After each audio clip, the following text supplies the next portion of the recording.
Amigos corretores, amigas corretoras, sejam bem-vindos ao programa Locação em Foco.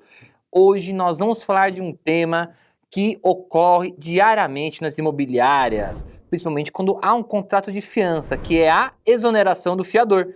Para discorrer aqui sobre o tema, trouxe um convidado especial, um advogado especialista no ramo imobiliário, o Dr. Luiz Antônio Rocha. Dr. Luiz, novamente, obrigado pelo convite, já foi na primeira temporada, agora novamente que venha mais vezes, né? Certo, eu agradeço aí, doutor Paulo, agradeço a diretoria do Cresce por essa oportunidade aí e para ajudar os colegas, né? É isso aí, e vamos solucionar algumas dúvidas de várias questões que vemos em imobiliárias, que colegas perguntam, questões que são enviadas também pela TV Cresce, muito recorrentes, sobre a questão da exoneração do fiador, porque a gente sabe que o fiador ele pode ser exonerado no meio de um contrato de locação. Porém, explica pra gente como que funciona, quais são os riscos, como que é essa exoneração. Certo, doutor. O que acontece? A gente tem que ter, primeiramente, tem que ter em mente que a garantia da locação ela vai permanecer sempre até o final, até a entrega de chaves, que é quando termina mesmo a locação. Antes disso, ele não tem como, a maioria das vezes, né, a não ser que aconteça alguma coisa muito fora do comum, ele não vai poder se exonerar, porque ele assinou esse contrato, ele vai ter que, pelo menos até o final do contrato, ele vai ter que ficar garantindo o locatário, o adimplemento do locatário. Certo, até o final ele vai garantir o adimplemento. Agora, se ele sai antes... Isso. Então, a gente sempre, como eu disse, tem que ter em mente esse final da locação, a entrega de chaves sem nenhum dano no imóvel, sem nenhum valor pendente de pagamento, aí ele pode se exonerar. Tem que ser apenas ao término do contrato, né? Ele faz uma notificação à administradora ou ao proprietário, né? Se não tiver administradora, se for diretamente com o proprietário, ele faz uma notificação simples, dizendo que ele quer se exonerar, porque já houve o final do contrato de locação e, consequentemente, o contrato de fiança. Ele fica ainda garantindo, né, esse adimplemento por 120 dias após essa notificação, ou, logicamente, quando o locatário entregar uma nova garantia. Uma coisa importante que você falou, até o proprietário entregar uma nova garantia, né? Até porque tem uma coisa, se então ele fica exonerado da fiança, o contrato ainda está perseguindo, e o proprietário não apresenta a garantia depois desse prazo, o contrato ele fica sem garantia, né? Isso, ele vai ficar sem garantia. Após os 120 dias, ele vai ficar sem garantia, vai poder se utilizar de outros mecanismos até para retirar o inquilino do imóvel. Porque tem uma infração contratual aqui no meio, né? O contrato Sim, ele sim. acaba ficando sem garantia e nós temos uma cláusula contratual falando da garantia. Além do contrato acabar ficando desprovido de garantia, acaba tendo uma infração contratual também, né? Aí eu já vi um caso desses uma vez que o inquilino, aconteceu justamente isso, ficou exoneração do fiador, o inquilino foi intimado para apresentar uma nova garantia, não apresentou, o proprietário deu como quebra de contrato e ingressou com despejo, inclusive liminar, porque o contrato está desprovido de garantia. Sim, se ele é obrigado a entregar uma garantia, o proprietário, lógico, pode deixar o contrato sem garantia, mas o certo é sempre ter uma garantia, né? E nessa parte, inclusive, de exoneração do fiador, também tem uma coisa que eu costumo ver, principalmente no processo judicial muito recorrente, que é o quê? A inadimplência no imóvel. A inadimplência. A imobiliária já ingressou com ação de despejo. Aí o fiador fica sabendo e se exonera da fiança, olha que legal. Ou então ele fica sabendo da dívida antes de ingressar com despejo, ele já, não, tô caindo fora aqui da fiança, se vira, apresenta depósito aí. Então, aí não pode, ele só vai poder ser exonerado da fiança se não houver dívida nenhuma, se não houver débitos. Se houver qualquer débito, ele não pode se exonerar, ele não vai ser exonerado. Ele pode até pleitear, mas não vai ser dado aí o provimento para ele. Então a exoneração não é uma coisa automática, assim, uma liberalidade dele, né? Não. Inclusive até no final mesmo do contrato. Fim do contrato, seja quantos meses for, acabou o contrato, ele notifica. Se houver débitos, ele não vai conseguir se exonerar. Só se não tiver débitos mesmo. Se tiver zerado. Se não tiver débito, não tiver nenhum problema na locação. Senão ele não consegue, se tiver qualquer problema ou débito, ele não consegue se exonerar. Entendi. Não pode. Isso é bem legal da gente estar falando, porque muitas vezes o corretor de imóveis ele lida com uma situação dessa, né? O fiador tenta se exonerar quando ele descobre que tem dívidas. Ele, não, mas eu quero me exonerar e procura advogado, aí puxa um advogado que não entende direito da área, né? Que entende de outra área.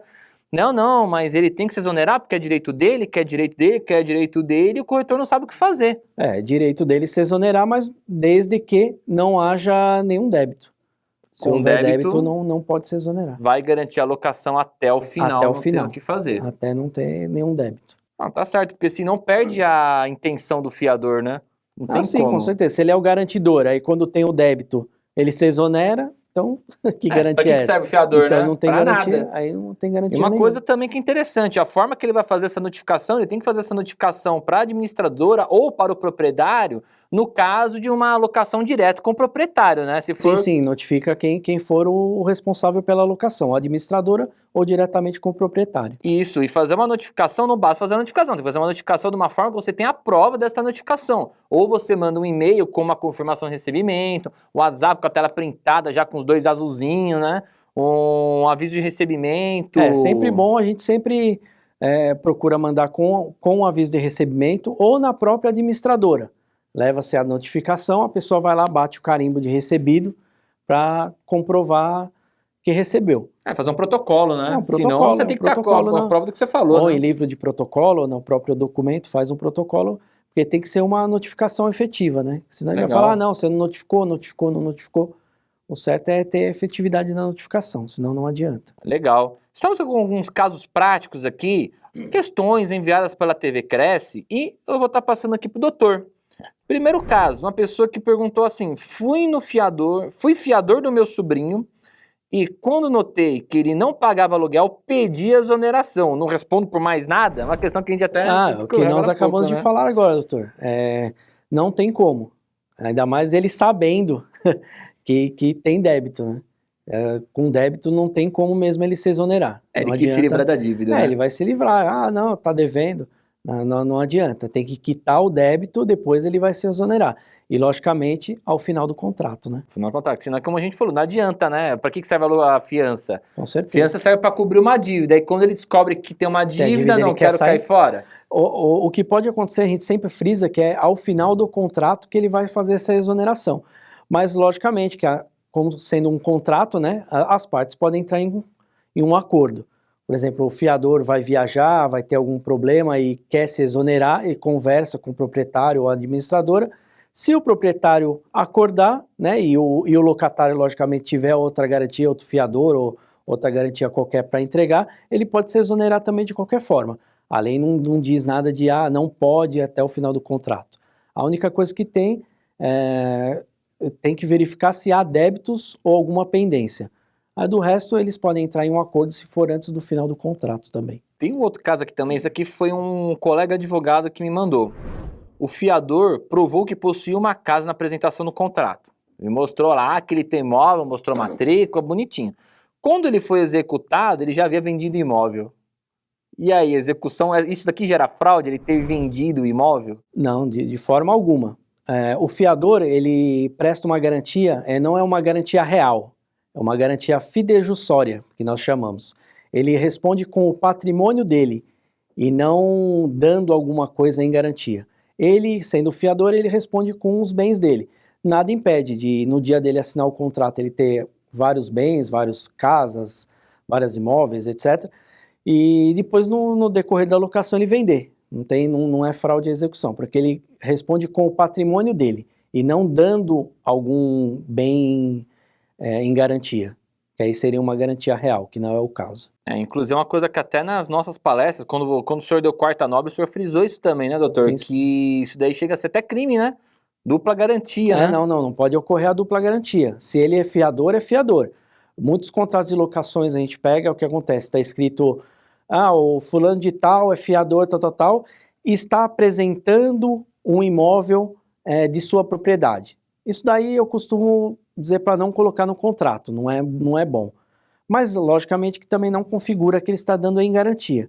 O que não pode acontecer é ele dar em garantia um imóvel e ser fiador, que aí é a dupla garantia que incorre até em crime. Exato, aí a saída mesmo é ele apresentar uma caução de terceiros, né? Isso se for o caso, ele é o próprio fiador, em vez de ele ser o fiador, ele vai ser o calcionante, né? Quer dizer, tão fácil resolver isso, o pessoal complica, né? Verdade, ou ele entrega um imóvel ou ele é fiador, não tem como fazer as duas E às vezes a imobiliária faz uma falta de um acompanhamento jurídico, né? Uma coisa tão fácil de se resolver. Sim, acontece bastante. E eu já vi, inclusive, casos que a pessoa pediu até nulidade do contrato por conta disso, que tinha dupla garantia. Sim, pode pleitear nulidade, multas e incorre em crime, né? Como a gente já disse. Olha que legal, né? E é o que a gente sempre frisa, até nas outras, os outros encontros eu sempre friso isso.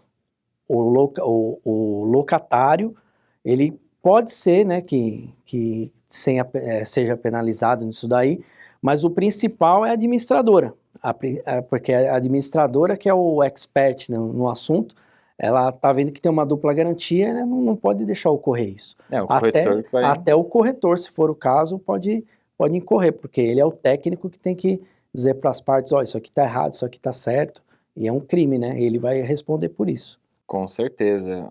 E vocês veem que é uma coisa tão fácil de resolver, é só mudar a palavra de fiador para caucionante. Pronto, você resolveu esse problema. Eu tenho um terceiro caso aqui. O locatário, isso aqui é legal porque já me perguntaram várias vezes, é uma dúvida recorrente. O locatário também pode ser fiador? O que acontece muitas vezes é quando o locatário é pessoa jurídica, né? Muitas vezes, é uma empresa XY e os proprietários são os fiadores. Pode acontecer. Eu mesmo tenho que fazer uma pesquisa muito bem detalhada pelo seguinte, o que a gente imagina?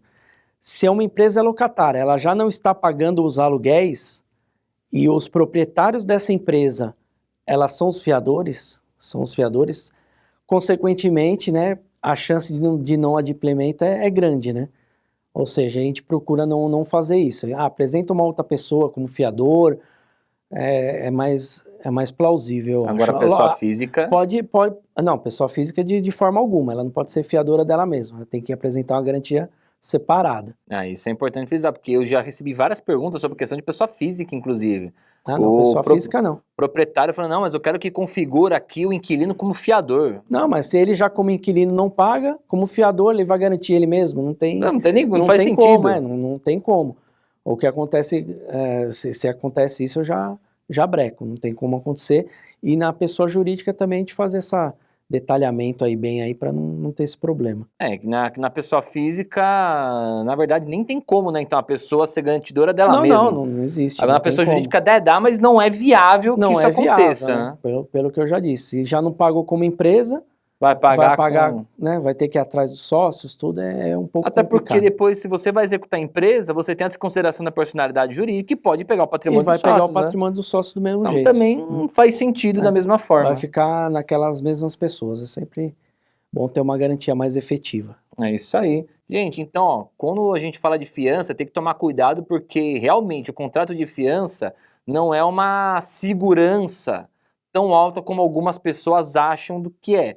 Principalmente na hora que o fiador ele quer se exonerar da fiança, então vocês veem que ele não pode se exonerar do momento que ele quer, mas também se ele dilapida todo o patrimônio, não necessariamente vai gerar fraude. Então temos que tomar cuidado quando pensamos numa garantia de fiança, ok?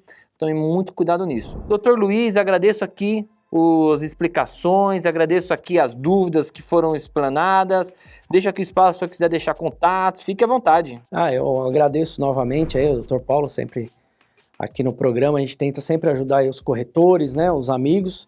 Eu agradeço aí a diretoria do CRES também e espero aí estar com os senhores aí mais vezes aí. Estamos, infelizmente, chegando ao final de mais um programa Locação em Foco. Aguardem os próximos capítulos e foco nas locações.